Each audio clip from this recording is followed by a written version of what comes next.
Seigneur vous bénisse. Je disais que le Seigneur vous bénisse. Amen. Amen. Frère Branham dit, s'il y a quelque chose de bon qu'on peut dire à son frère, c'est que Dieu vous comble. Amen. Donc là, j'ai dit la meilleure des choses. Et on peut même partir. Nous venons ici pourquoi? C'est pour entrer en contact avec Dieu. Il nous dit quelque chose. Et il te dit que tu es béni. Amen. Quelqu'un peut s'en aller. Et il peut dire, le Seigneur m'a béni cet après-midi. Et la bénédiction, c'est la solution à tout ce que tu as comme problème. Donc quand on te dit que Dieu te bénisse, quand il a dit donc c'est Dieu te bénisse, il y a la guérison, il y a l'élévation, il y a tout ce dont tu as besoin. C'est pourquoi quand il faut dire à ton frère que Dieu te bénisse,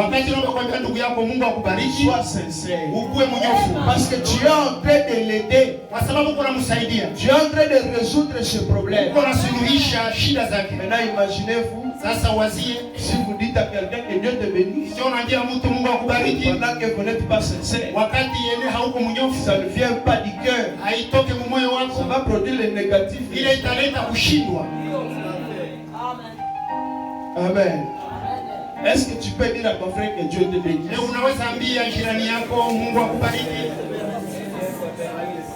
Donc là, tu es en train de résoudre le problème de ton frère. Amen. Nous sommes dans un temps où la solution n'est plus loin de nous.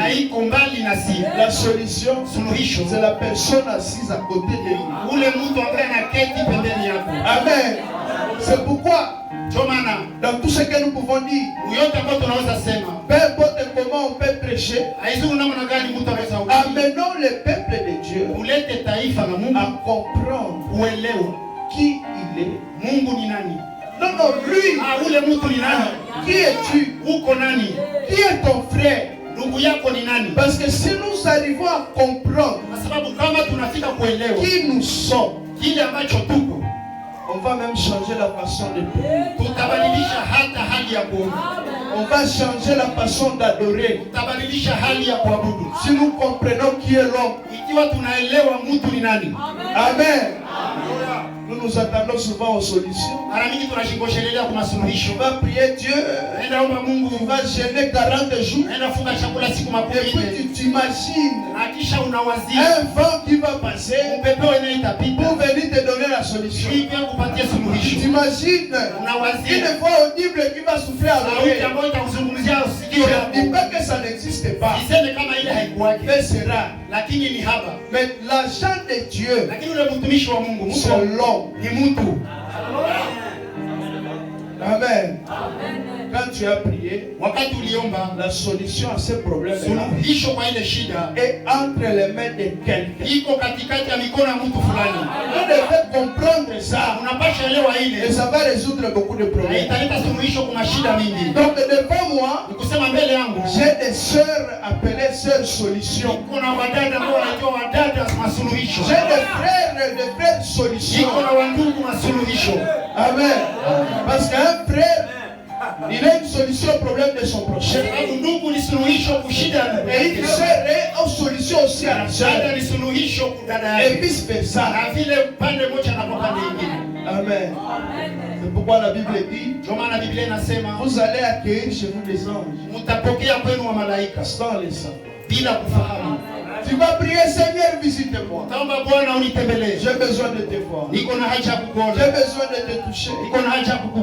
Et puis du coup, il y a un frère qui arrive à la maison. Il va toquer à la porte. Shalom ici. Vous êtes bien réveillés. Que Dieu vous bénisse. Il part. Dieu lui-même est venu te visiter. Et puis tu continues à pleurer. C'est comme si Dieu, tu n'écoutes pas ma prière. C'est parce que on n'a pas eu le discernement de savoir qui est venu nous visiter. Amen. J'ai salué la présence du pasteur au nom de Jésus. J'ai dit le pasteur. Quelqu'un va dire est-ce qu'il est là?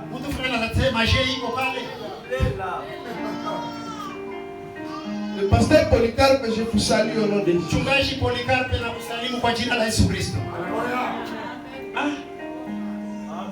Oui, il est là. Vous savez, le pasteur de l'église n'est pas un homme. C'est le Saint-Esprit.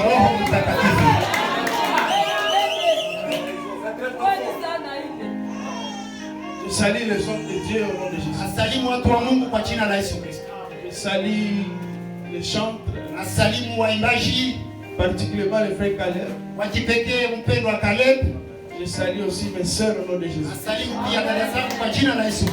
salue aussi mes frères au nom de Jésus. Je suis content parce que vous êtes tous propres. Propre, donc vous êtes bien habillés. Que Dieu vous bénisse pour ça. Oui. Ça me fait du bien. Ça, c'est la maison du Seigneur. Aujourd'hui, c'est mardi. Beaucoup de gens ont l'habitude de s'habiller bien le dimanche. Est-ce qu'il y a un verset? Donc, quand nous venons dans la maison du Seigneur, soyons toujours propres. Amen. Que Dieu vous bénisse. Je ne sais pas comment commencer. Nous allons nous lever pour lire la Bible.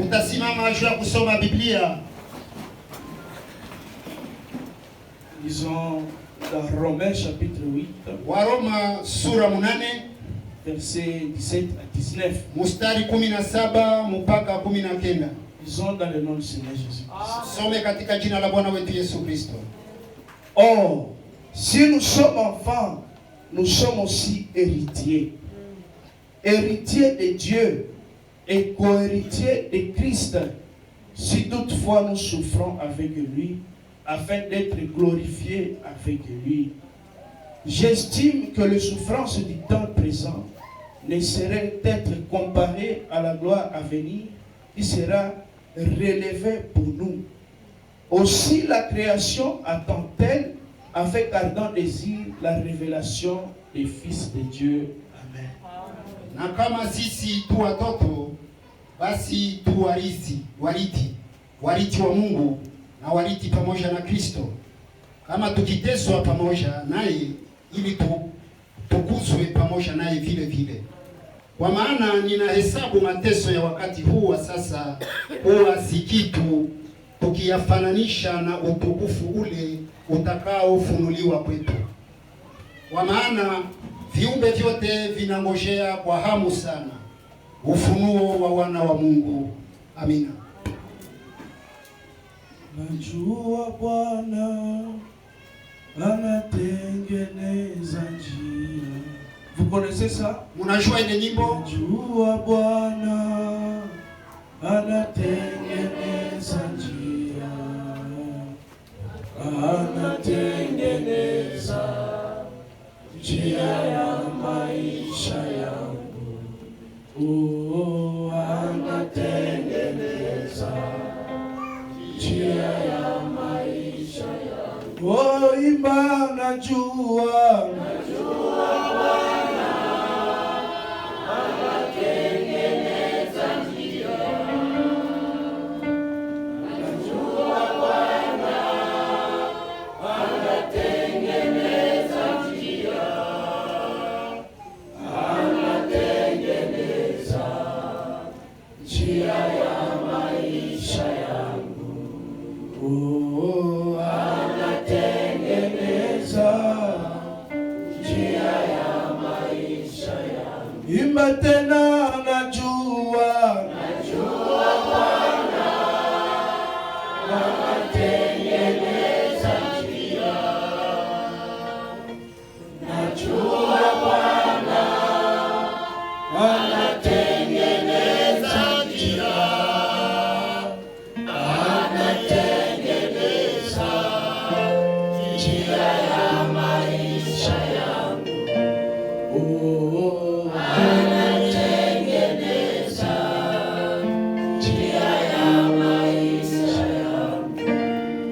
Seigneur Dieu Tout-Puissant, Bwana Mungu mweza yote, te disons merci. tunasema asante Parce que tout est sous contrôle kwa sababu yote iko chini ya uchunguzi et tu frayes le chemin. na unafungua njia. Tu sauras où nous placer. Utajua wapi kwenye utatuweka. Même quand nous sommes troublés, Hata wakati sisi tumevurugika, toi tu sais déjà notre place. wewe unajua tayari nafasi yetu. Tu sauras où nous positionner. Unajua wapi utatusimamisha. Même quand nous ne savons pas comment faire, Hata wakati hatujui nini tufanye, toi tu feras quelque chose. wewe utafanya kitu fulani. Parce que c'est toi qui combats. Sababu ni wewe unatupigania. Seigneur, Bwana, nous t'appelons en ce moment. unakuita ndani ya wewe Viens wakati. encore et prêche ta parole. Usha tena na uhubiri neno lako. Parle à tes enfants. Zungumzia watoto wako. Guéris l'âme de quelqu'un. Kuonyesha nafsi ya mtu fulani. Et fais encore la conscience de Na quelqu'un. ulamshe tena dhamiri ya mtu Au fulani. nom de Kwa Jésus-Christ. jina la Yesu Kristo. Amen. Anatengeneza njia ya maisha. Oh, imba najua.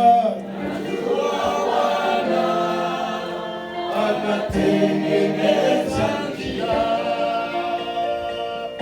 Najua Bwana anatengeneza njia. Anatengeneza njia ya maisha yako. Oh, anatengeneza njia ya maisha yako. On peut acclamer pour les saints. Unaweza shangilia juu ya Bwana. Amen. Jésus-Christ, rien ne peut l'échapper. Yesu Kristo hakuna kitu kile kinaweza mpita. Il a tout sous contrôle. Yote iko nayo chini ya uchunguzi. Il te connaît. Anakujua, Il connaît ta vie. anajua maisha yako, Il sait ce qui se passe. anajua nini chiko napitika. Même actuellement, Hata sasa hivi l'actualité de ta vie, habari za maisha yako il connaît. anajua.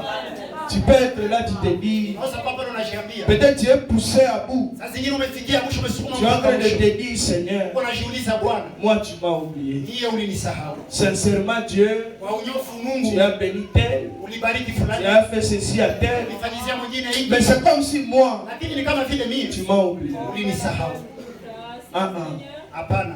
Yeye iko natengeneza. Il est en train de frayer les chemins. Anajua vyenyewe vitapiti. Il connaît ce qui va se passer. Wewe ukianza wazawaza Quand on sana, commence à s'imaginer, wewe ndio unatabiharibisha. c'est toi qui vas abîmer tout. Mais yeye anajua. Mais lui, il connaît. Si anasema N'est-ce pas qu'il dit? tusijiinquiete juu ya kesho. Il ne faut pas s'inquiéter à cause du demain. Yeye peke anajua. Lui-même sait Kwenye atatuplace. là où il va nous placer. Amen. Ukwe tu na imani Ayez seulement la foi. kama anakujua. Il te connaît. Hapana hata imani. Uwe na uhakika La foi et l'assurance. kama tu anakujua. Il te connaît. Kama tu anakujua. Seulement il te connaît. Basi. Ça suffit. Est-ce que anakujua? Est-ce qu'il te connaît? Kama kuna uhakika kama anakujua. C'est seulement tu connais qu'il te connaît. Ile inatosha. Cela suffit. Jukisi Parce anakujua. que comme il te connaît, Anajua nafasi yako. il connaît aussi ta place. Juu ekonomi ya Mungu Et dans l'économie de Dieu, hamuna mtu mwenye hana il nafasi. n'y a pas quelqu'un qui n'a pas de place.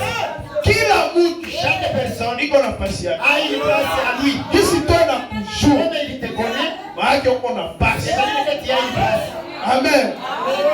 Nabii anasema Le prophète dit, wakati wa mama ya Kimisri walikuwa quand kanazaa les mamans égyptiennes mettaient au monde, sana zala mtoto quand elles mettaient au monde un enfant, sana mupa jina et ils lui donnent un nom à cet enfant, ile jina ce nom-là, na njoo ilikuwa kana place ule mtoto. ce nom-là qui plaçait cet enfant. Donc kule C'est-à-dire cet enfant, kuzaliwa haikuwa zaa. la naissance, ce n'était pas un hasard. Amen.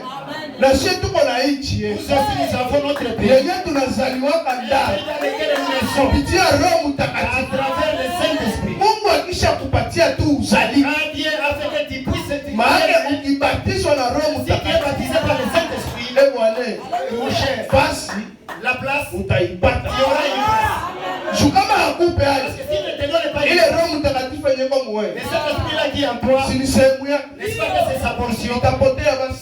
Est-ce que ça va se perdre? Il faut Inaomba. na wewe upate. Et tu as aussi une place. Amen. Il faut na wewe ujue. Il faut que toi aussi tu connaisses. Uko hapa kudunia. Tu es ici sur la terre pourquoi? Vraiment. Tusikwe naishi tu. Il ne faut pas vivoter seulement. Tu te réveilles le matin. Et unalamuka asubuhi. Bon, brusquement comme ça, il est 20h. Qu'est-ce que tu as réalisé aujourd'hui? Si on posait à quelqu'un la question ici, qui es-tu? Tu vas dire, je suis Chantal. Ah. Mais il y a beaucoup de Chantal. Mais tu dois te connaître. En tant que fils de Dieu, qu'est-ce que Dieu attend de toi? Amen. On peut nous prêcher toute une année de bonnes choses, de bonnes prédications. Mais si vous prêchez de bonnes prédications à des gens qui ne se connaissent pas, mais vous perdez le temps. Parce que quand tu te connais, tout ce qu'on va te dire, tu sauras te situer. Dans cette prédication, je suis Sarah. Tu te connais. Dans cette prédication, je suis Abraham. Frère Madame dit, nous devons nous identifier au personnage de la Bible selon les moments ou les situations que nous sommes en train de traverser. Amen. Quand tu as un problème qui ressemble au problème de Joseph, prie comme Joseph. Dis Seigneur, mes amis m'ont abandonné, mes frères m'ont rejeté, mais qu'est-ce que toi tu vas faire? Tu deviens Joseph. Quand tu n'as pas d'enfant, tu vas prier comme ça. Amen. Que le Seigneur nous aide. Que Dieu nous donne à connaître notre place, connaître notre position. Mais si tu ne te connais pas encore, c'est la plus grande malédiction qui puisse exister. Être là sans objectif, sans but. Tu es seulement là. Frère Madame nous a parlé de ce clochard. Il ne savait pas d'où il venait, où est-ce qu'il était, et là où il partait. C'est la personne la plus malheureuse. Amen. Quand vous ne vous connaissez pas, vous créez de l'embouteillage dans le corps. Amen. Parce qu'aujourd'hui, tu voudras faire ceci. Parce que ce n'est pas ta place, ça va échouer. Demain encore, tu essaies autre chose. Après demain, tu vas vieillir en train d'essayer et échouer chaque jour. Parce que tu ne te connais pas. Mais si tu te connaissais, tu connaissais ta place, ta mission. Non.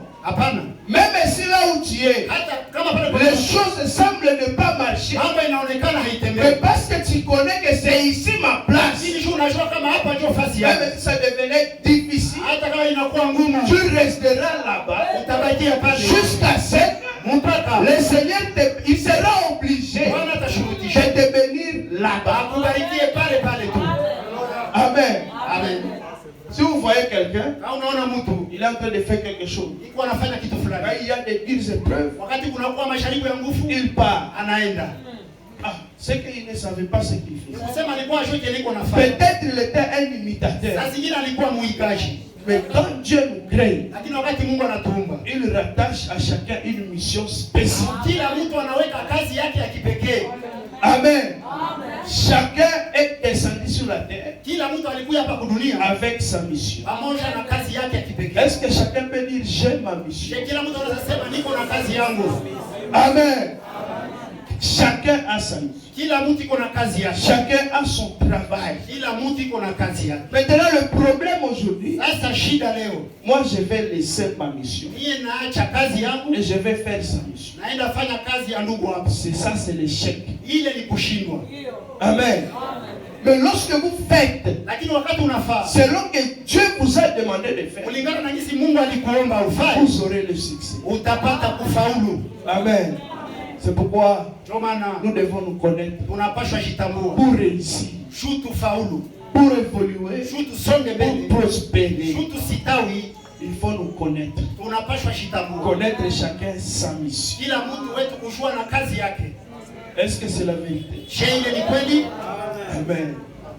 Vous savez, unajua la Bible vient de nous dire Biblia imetuambia que la nature ya kwamba maumbile est en train de soupirer iko inaugua pour voir la manifestation tuione madhihirisho des fils de Dieu. ya wana wa Mungu.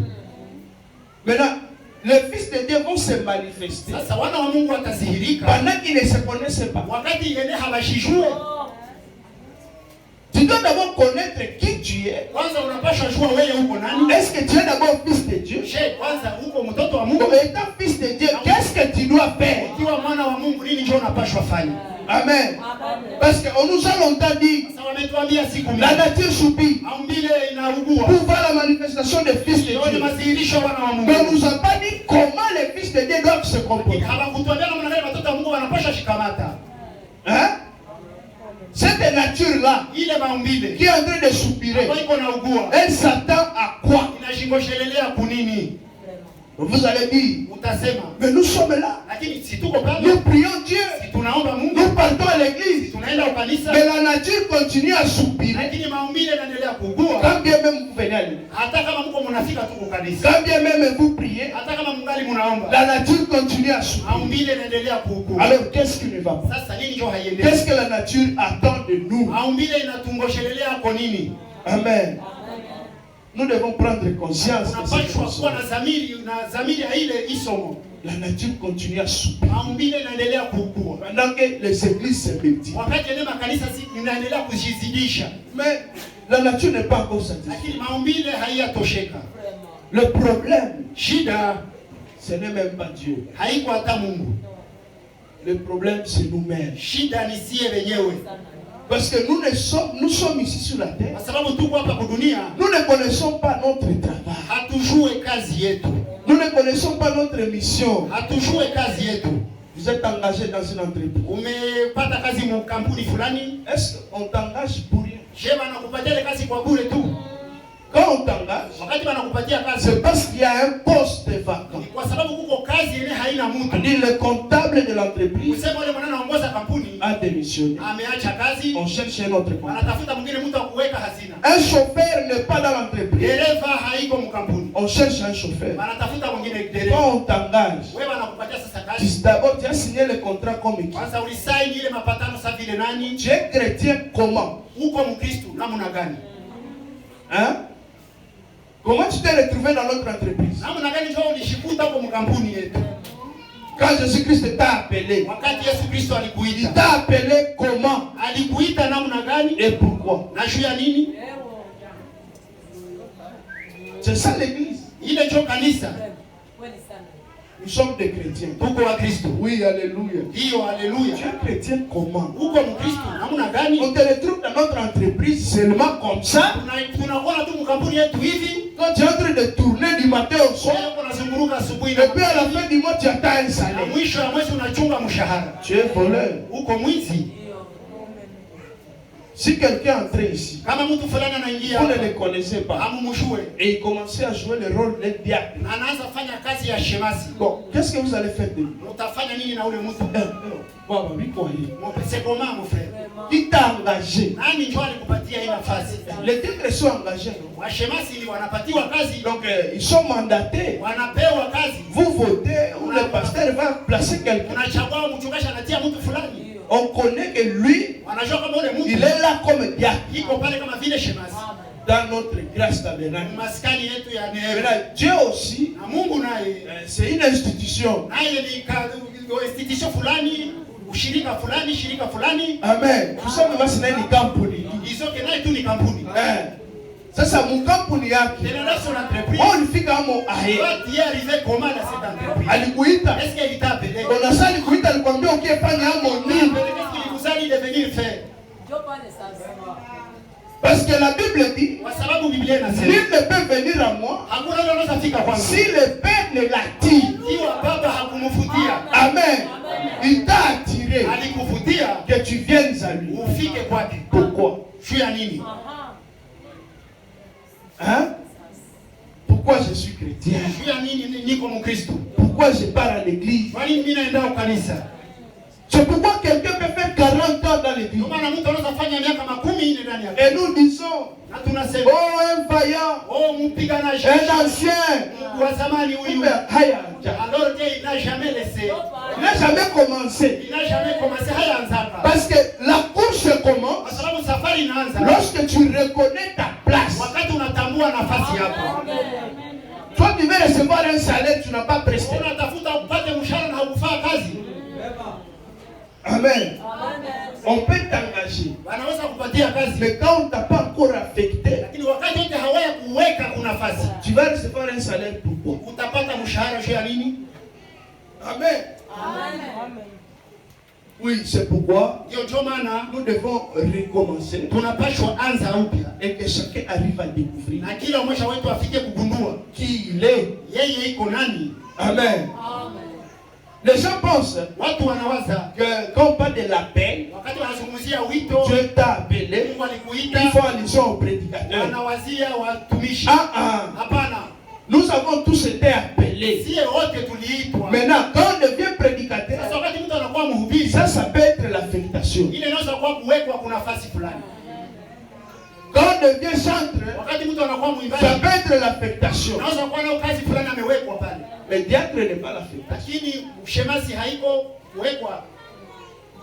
Hein? Parce que ça, c'est quelque chose de local. Tu es diacre ici, mais ailleurs tu ne l'es pas. Mais on peut être prédicateur ici. Un chantre, il est chantre parmi. Bon, donc je suis en train de rappeler aussi aux diacres. Ils sont concernés. Et même les prédicateurs. Parce qu'être prédicateur ne suffit pas. Tu es qui parmi les prédicateurs? Évangéliste, apôtre, docteur, enseignant.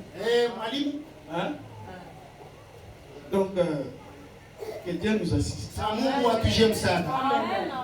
Nous tous, nous sommes concernés.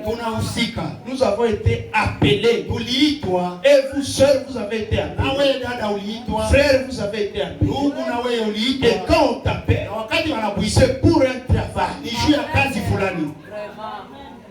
Nous sommes des agents de Dieu. Nous avons un travail à faire pour Dieu. On nous appelle les soldats du Seigneur. Hein? Un soldat doit avoir une fonction. Seul tu as été appelé par Dieu pour un travail bien déterminé. Frère, toi aussi tu as un travail. Maintenant, quel est ton travail? C'est ça ton ministère. Vous tous, vous avez des ministères. Chacun, selon que Dieu a voulu. L'autre pour prêcher, l'autre pour chanter. Alors, ne restez pas sans connaître votre ministère. Parce que si nous restons avec un peuple, on est avec un groupe de gens, on avance, mais on n'a pas amené ces gens à se connaître. On a perdu le temps. Amen. Et il y a beaucoup d'échecs aujourd'hui. Et beaucoup de réclamations. Les gens vont dire, le message, il n'y a plus la puissance. Dans le message, ce n'est plus comme au commencement. Le problème c'est nous. Parce que nous ne nous connaissons pas. Nous ne connaissons même pas pourquoi nous sommes appelés. Peut-être, ce que toi tu es en train d'attendre, de voir à quelqu'un, c'est toi qui es censé le faire. Oh, il n'y a plus le miracle. Peut-être c'est toi qui devais produire le miracle. Mais Dieu attend ça à quelqu'un d'autre. Tout ça c'est pourquoi nous ne nous connaissons pas. Oh, le réveil n'est plus là. Peut-être c'est toi. C'est toi qui devais stimuler les autres. Mais tu ne te connais pas. Le problème c'est moi. On va le dire comme ça. Chacun va dire dit le problème c'est moi. Parce que frère Branham me dit, il dit, aujourd'hui, nous sommes en train de faire tout ce que nous pouvons faire. Nous prions, nous jeûnons, nous partons à l'église. Mais le réveil que nous attendons, nous le bloquons avec nos prières.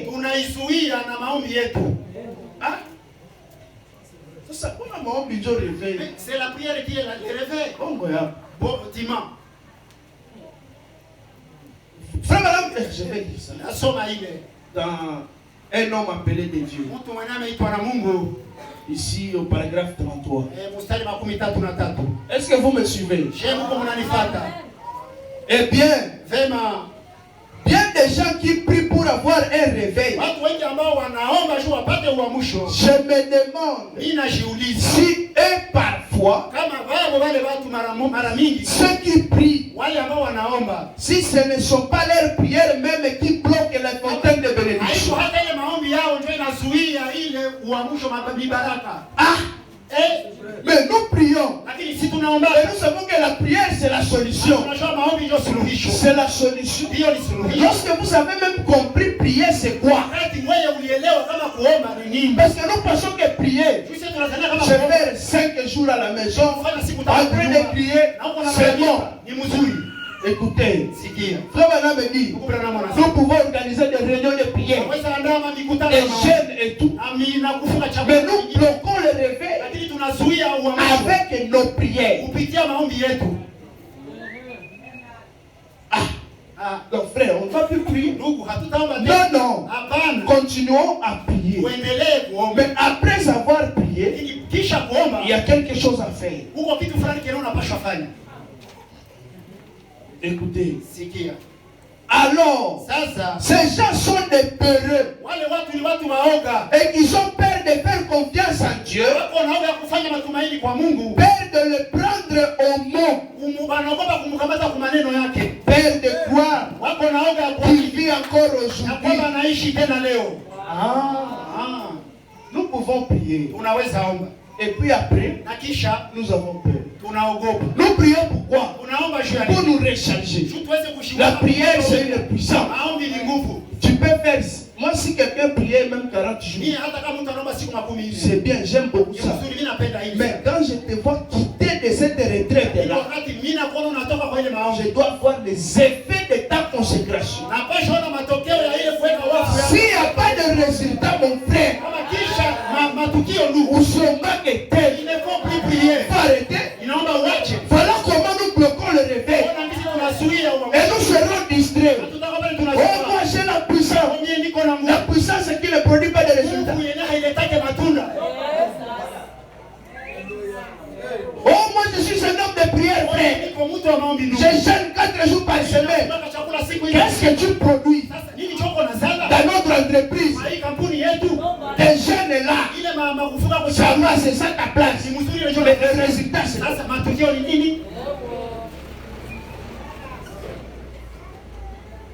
Prier c'est bien. Consacrez-vous. Mais on se consacre pour un service.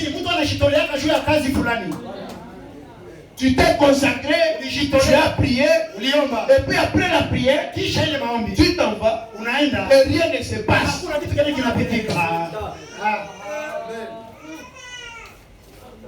La prière là que tu fais, ça doit produire quelque chose. Sinon, ça va bloquer le réveil. Ce n'est pas moi, c'est William.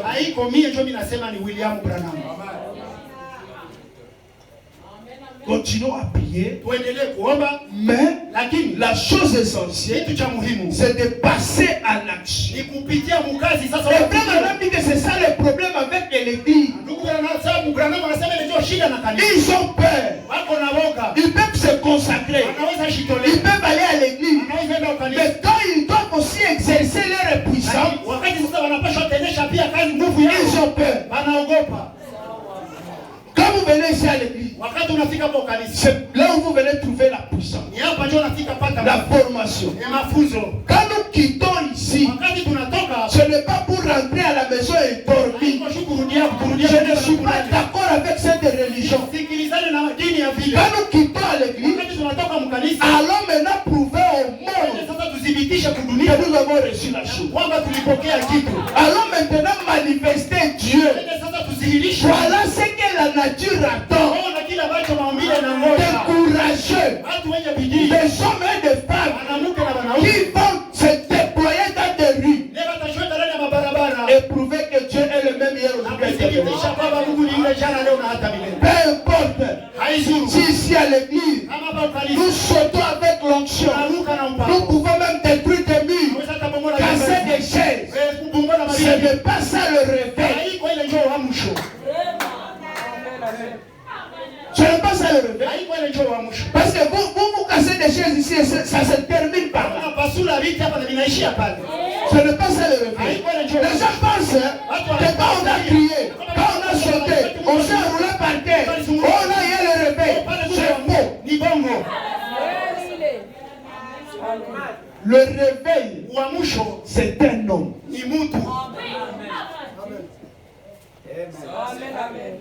Le réveil, c'est une personne. Amen. Et William Branham a été le réveil pour cet âge. Parce qu'il a manifesté Dieu. Le réveil, c'est quelqu'un que Dieu a envoyé. Voilà le réveil. Le réveil, ce n'est pas le fait de sauter, cacher. Ça peut être peut-être le effet du réveil. Peut-être. Mais sauter, crier, ce n'est pas ça le réveil. Parce qu'on peut sauter ici. On peut crier. Mais quand nous sortons dehors, il n'y a pas de résultat. Il n'y a aucun réveil. Amen, amen. Ce réveil-là peut contaminer les autres. Le réveil, c'est une personne. Et vous devez devenir le réveil. Voilà ce que la nature entend. Que vous puissiez devenir ce réveil. Écoutez, Frère Branham me dit que Paul, Pierre et les autres disciples, quand ils étaient dans la chambre haute, lorsqu'ils priaient, l'onction descendait, mes frères. Les langues des feux pouvaient descendre. Et nous nous arrêtons là. C'est ça le problème avec nous. Vous êtes venus à l'église. On a prêché un bon sermon. Tu as senti un peu de froid, un peu d'onction, tu as crié, les émotions, et tu t'arrêtes. Tu dis que je suis béni. Tu penses que c'est ça ton rôle. Tu dois avancer. Quand tu sens cette puissance entrer en toi, tu dois aussi dégager ça quelque part. Maintenant, le problème avec les frères en Christ, le problème avec les croyants du message, nous sommes longtemps nourris. Nous sommes des sorciers. Nous avons toute la puissance. Nous consommons des bonnes choses chaque jour. Mais il n'y a pas d'effet, il n'y a pas de résultat. Nous devons redéfinir les choses. Chaque jour, il y a la puissance de Dieu. Vous avez la parole, vous avez le feu. Et ça ne se limite pas d'écrit dans l'église. Sortons dans ces histoires. Crions à l'église et produisons des résultats.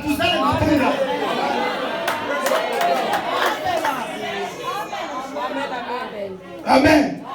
Parce que quand ils étaient dans la chambre haute, ils pouvaient prier, ils pouvaient crier, sauter, rouler par terre. Et l'onction authentique descendait. Mais Frère Madame me dit, cela n'a jamais fait peur au diable. Même si vous priez, vous gênez, ça va. Jusque là, ça ne dérange pas Satan. Mais Frère Branham me dit, lorsque Pierre était sorti, quand il passait devant la porte de la belle, quand il a trouvé cet estropié là-bas, lorsqu'il lui a dit, c'est que je te le donne au nom de Jésus. Frère Branham me dit, le diable devait devenir fou. C'est là qu'il a compris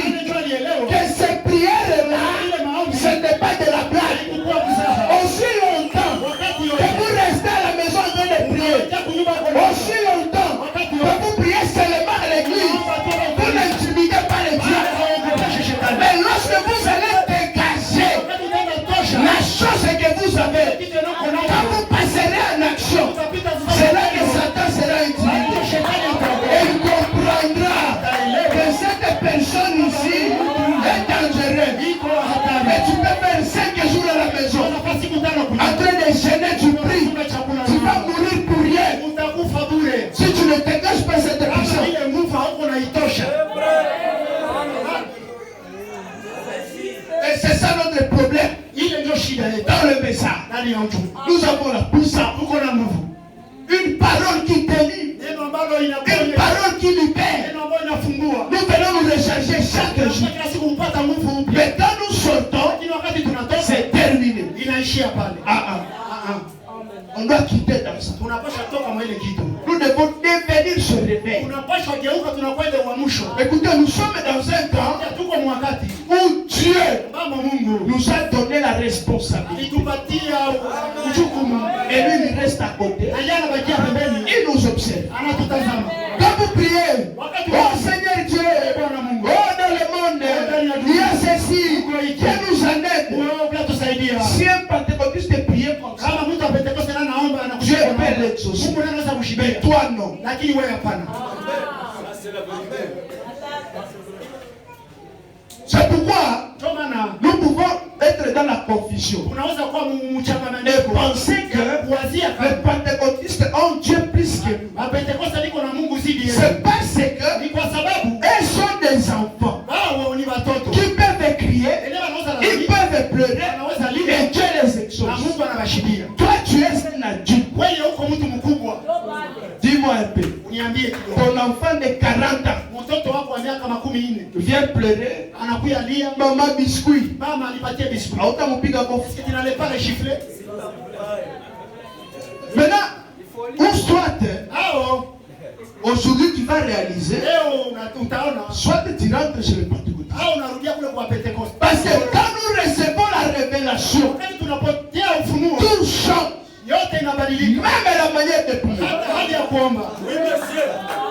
C'est pourquoi Ndio maana tu vas comprendre utaelewa. que si toi tu priais Kama wewe ungeomba en train de pleurer, na uko nalia de te lamenter, na uko nalalamika, souvent il n'y a pas de solution. mingi hakuna soluhisho.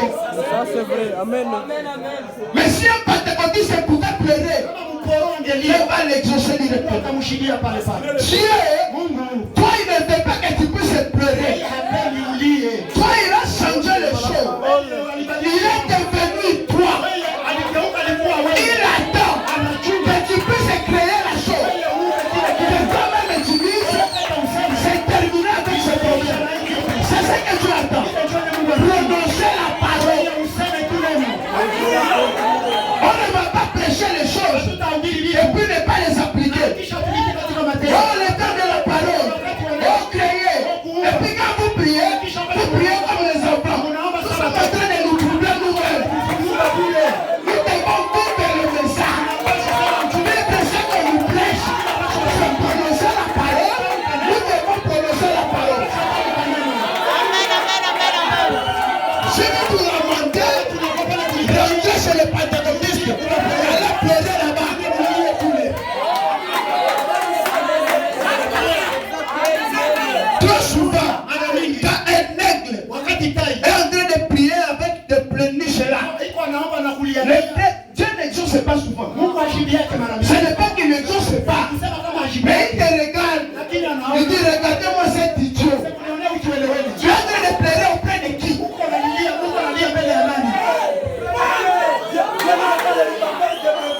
Dieu n'aime pas le bébé. Abraham me dit, lorsque Dieu vous donne le Saint-Esprit, vous devenez un adulte en Christ.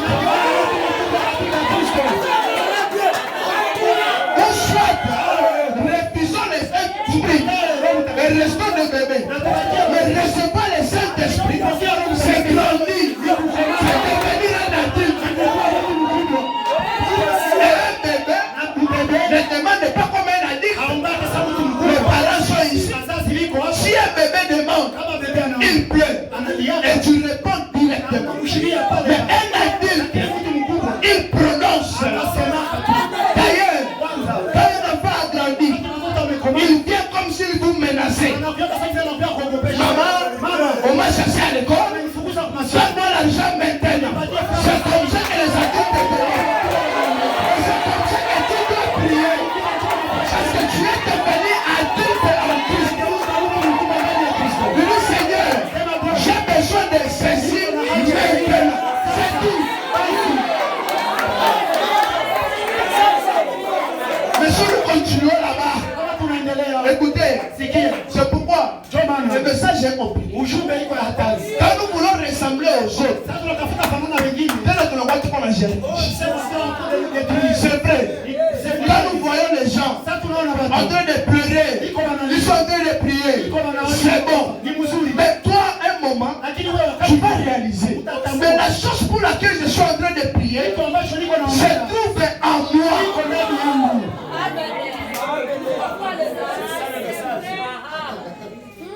Ça m'est arrivé aussi. Je suis en train de pleurer. Je dis Seigneur, j'étais quelque part où il y avait d'autres pentecôtistes qui priaient. J'ai dit peut-être je vais aller prier là-bas. D'abord, on ne connaît même pas prier. Nous ne connaissons même pas. Quand je suis arrivé là, ils sont en train de prier. Quelqu'un est en train de sauter. Il grimpe l'arbre. Tout ça, c'est la prière. Et ils ont des paroles. Abba Père. Oh Jehovah. Oh Rapha. Oh Sabaoth. Bon. Moi, j'étais là. Quand je voulais aussi inviter, ça n'a pas marché. Je me suis rendu compte. Quand je voulais aussi accélérer, un moment je me suis dit, mais finalement, qu'est-ce que je fais? J'ai dit, Seigneur, je suis venu ici parce que j'ai besoin de ça et ça et ça. Amen. Je suis rentré à la maison.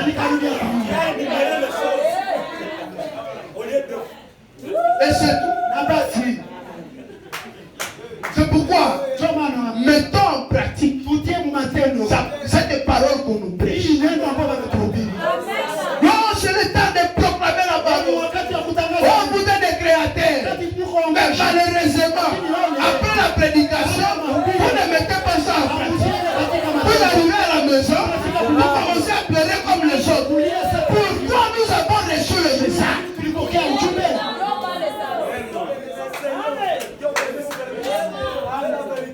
Si après quitte, quand on quitte dans un bâtiment, on redevient comme les autres et on les envie. Mais retournons là-bas.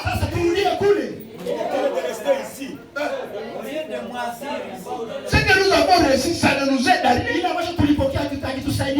Mais je vous parle à vous ce soir pour que je puisse éveiller votre conscience, réaliser qui nous sommes. Nous sommes différents des autres. Bien différents. Nous sommes différents. Vous croyez à un homme, vrai ou faux? Qui va refuser ça?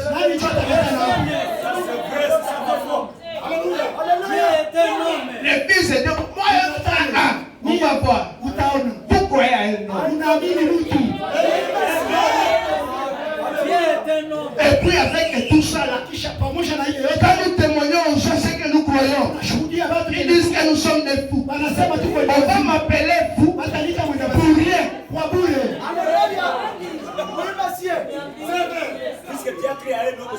On m'appelle. Et puis nous n'avons pas les résultats de cette folie. On doit comprendre que nous ne sommes pas comme eux. Amen. Donc je ne vous interdis pas de vous consacrer. Non, non. Il y a plusieurs sortes de prières. Il y a une prière de la consacration. Bon, l'intimité avec Dieu. Tu as juste besoin de rester à la maison pour dire, Seigneur, on va parler. Tu es en train de le remercier. Seigneur, merci. Bon, ça c'est une autre prière. Ça que tout le monde doit faire. Mais quant à ce qui concerne demander, vous êtes dans un problème. Il y a un besoin. Vous faites toute une journée. Qu'est-ce que vous nous dites d'abord?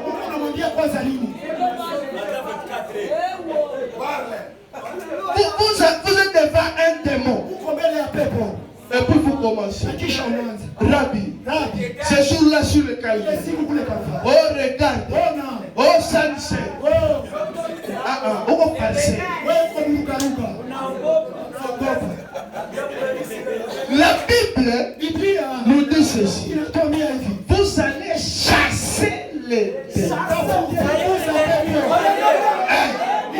On n'a pas dit que vous allez prier, demander. Donc quand vous chassez, c'est avec autorité. Quand je me tombe, quand je vois quelqu'un, on veut prier pour un malade. Il y a un démon qui a saisi soit de quelqu'un. Et puis on commence. Oh Jéhovah, toi le Dieu Tout-Puissant, je t'aime Jésus. S'il te plaise Seigneur, que cette aïtaton. La formule est de prendre autorité. Dis, au nom de Jésus.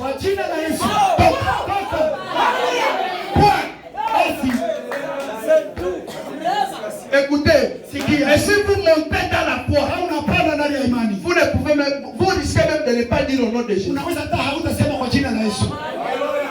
Si vous montez dans la foi, Si vous montez, vous allez comprendre que vous êtes de Jésus. Et vous allez dire, je t'ordonne, terminé. Parce qu'en réalité, celui qui chasse les démons, c'est celui qui est à nous.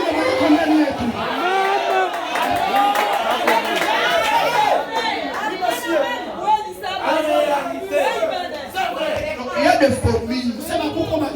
Quand vous voulez vanter Dieu, mais quand il est question de chasser, s'il y a moyen, changer même la voix.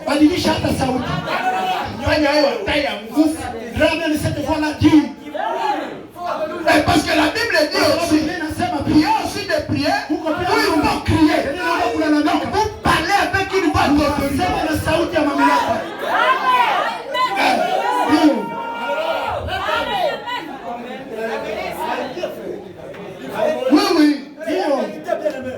il faut mouiller l'autel. On continue cette séance. Oh, je pense que nous ne serons plus des paresseux. Les gens qui ne passent plus à l'action. Amen. Les gens qui ont peur de prendre Dieu au mot. Amen. Écoutez, frère Bala me dit, Dieu ne fait pas de lâche. Au paragraphe 48. Il ne peut pas se servir de vous si vous avez peur. Amen. Si vous avez peur, Dieu ne peut pas vous utiliser. Il a besoin de courageux. Les gens qui vont risquer. Quelqu'un qui va voir. Est-ce que, parce que vous savez, pour des choses qui sont réelles, qui sont palpables, les frères ont peur de parler.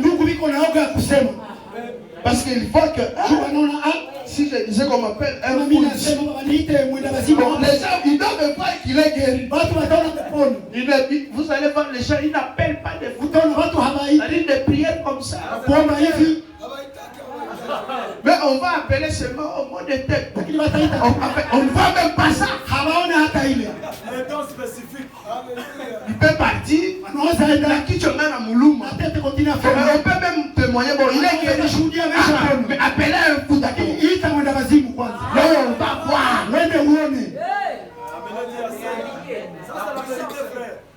Oh non, frère. Je vous remplis du Saint-Esprit. J'ai un autre problème. Moi, il y a des temps où je ne demande pas les cités. Si on va que l'homme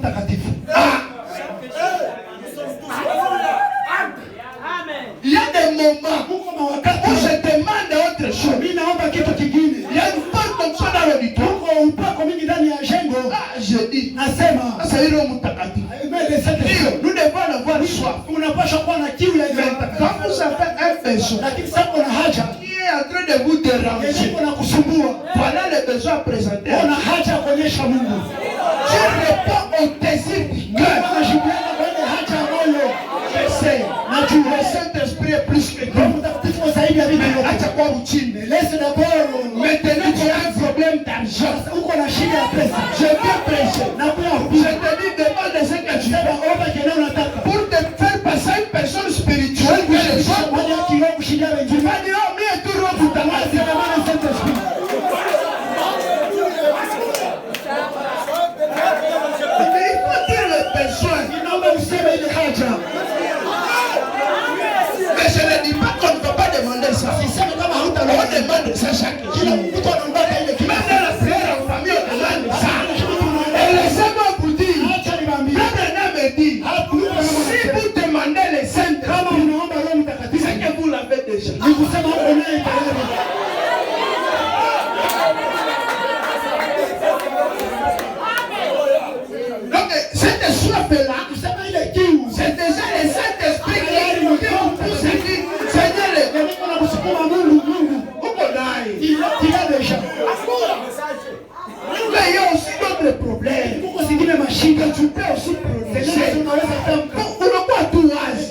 voir quelqu'un pour que celui qui est à côté de lui dise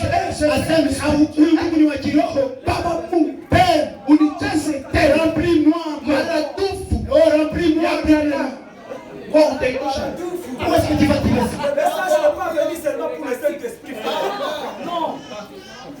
Chaque jour, Saint-Esprit. Il est sur la terre. Il y a des annonces. Amen. Nous avons besoin de ça. Mais nous avons aussi besoin. Et quand vous avez un besoin qui vous dérange, exprimez ces besoins à Dieu. Écoutez, des fois, il faut dire à Dieu la chose exacte que vous voulez, avec le moindre détail. Ce sont des secrets pour demander. Tu peux te dire, dans le Saint-Esprit, il y a tout. Oui, mais ça chakula momo ya moyo. Mais commencez à maintenant à choisir un à un. Amen. Amen. Bon, écoutez, si je dis quelque chose qui n'est pas Branham, il y a des choses qu'on n'a pas préparées. Il dit, si vous avez demandé quelque chose et que le Seigneur vous donne autre chose, il dit, prenez ça, dites-lui,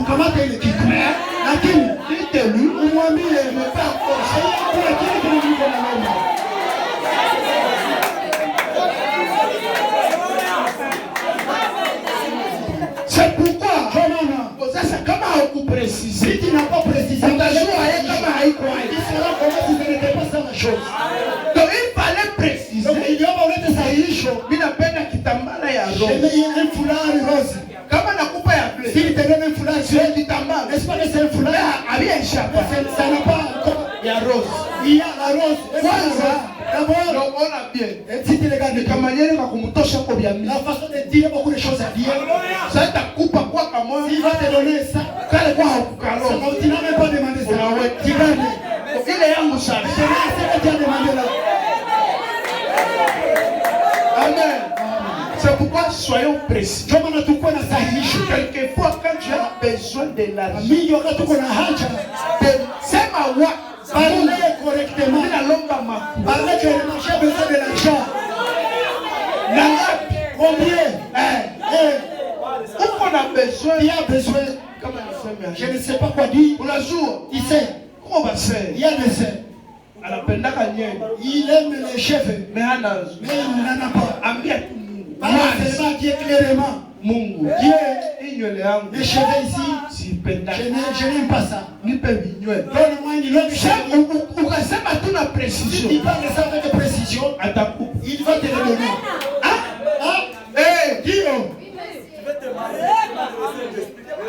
Demandez ce que vous voulez. C'est la Bible. Amen. Essayez de demander ce que vous voulez. Vous recevrez.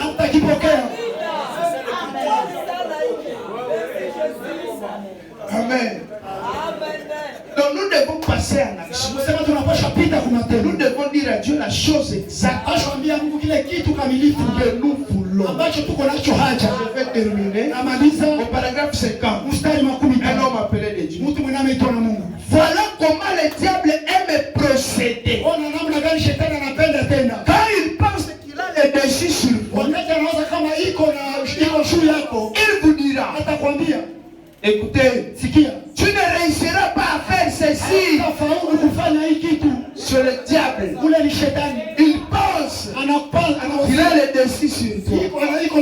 Mais aujourd'hui, il a un problème. Parce que nous connaissons déjà que nous devons prononcer la parole dans toutes les choses. Nous connaissons déjà que ce qu'on nous prêche, ça ne doit pas rester un slogan. Écoutez, quand on nous prêche quelque chose, allons expérimenter. J'étais avec quelqu'un hier, il me rappelle.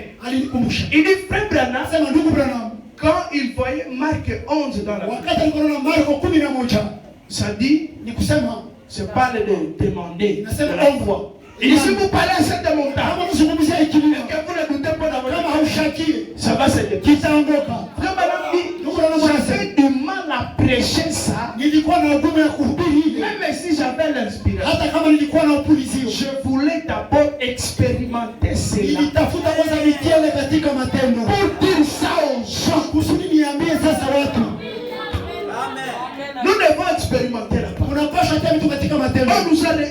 Le message est riche. Nous avons beaucoup de choses dedans, mais que nous n'avons jamais expérimenté.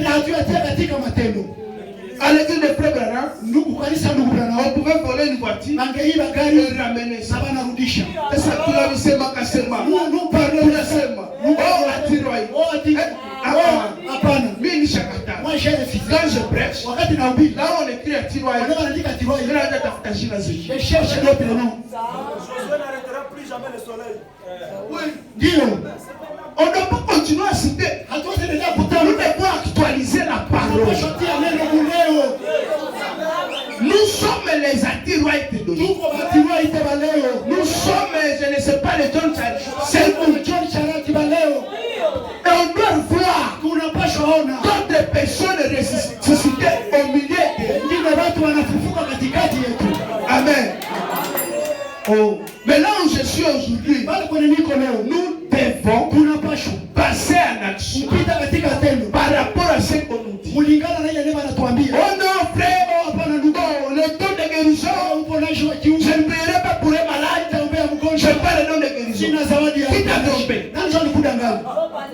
Tout croyant de la parole, qui croit que Dieu guérit divinement, il a ce don de guérison. Oh frère, pour prier pour ce malade, je dois avoir un son.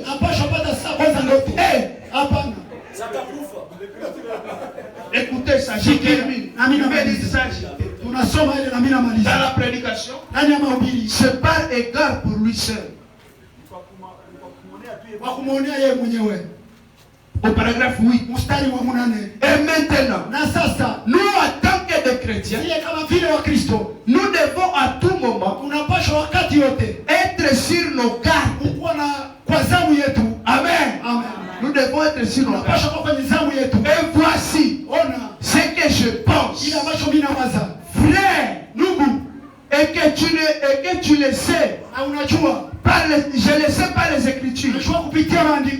Peu importe qui tu es, si tu crois à la guérison divine, tu as un droit absolu de guérir le malade. Et Dieu honorera ta prière. Peu importe qui tu es, on n'a pas dit si tu es un frère et bien, si tu es une sœur et bien, peu importe, même une prostituée, s'il croit que Dieu guérit divinement et qu'il prie pour un malade, qui sera guéri. C'est toi tu attends quelle son, quelle vision pour aller prier pour un malade. Quand nous quittons ici, allons faire les exercices. Allons régler des problèmes. Soyons des solutions aux problèmes. Là au quartier, s'il y a un voisin qui est en train de pleurer, oh mon enfant, va entrer dans cette maison. Voilà le réveil de vos parents. Le réveil, c'est pas sauter ici. Mais c'est lorsque nous faisons de l'écho pour Christ. Partout où nous passons, devenez le réveil là où vous êtes. Et Dieu sera content. Que le Seigneur vous bénisse.